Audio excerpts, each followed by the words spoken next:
Thank you, Dr. Winstrup, and thank you to the WHIP for all that you do for our veterans and our service members.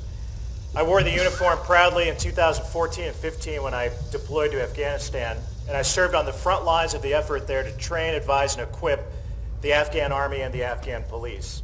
As a foreign military sales officer, my job was to help on the front end and the back end of acquiring American military equipment to turn it over to the Afghans and train them on how to use it. So you can imagine how shameful I find it that today all of that equipment has fallen into the hands of the Taliban. Because of the negligence of this administration and the hasty retreat that they led out of Afghanistan, they have left $85 billion worth of American equipment in the hands of our enemy, the Taliban.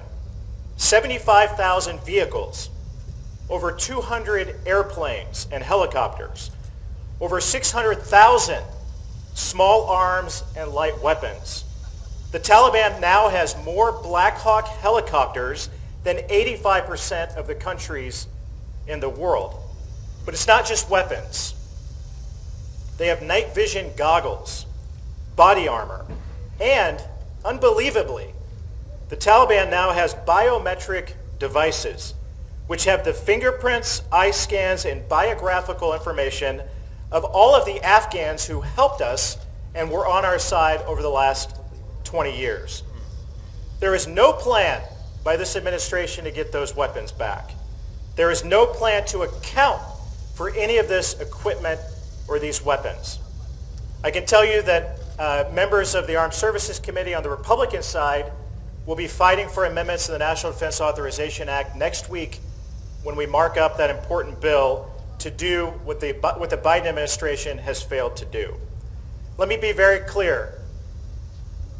If any American is harmed, injured, or killed and not safely evacuated out of Afghanistan, or if any of these weapons or this military equipment is used to harm, injure, or kill an American now or at any time in the future, the blood is on Joe Biden's hands.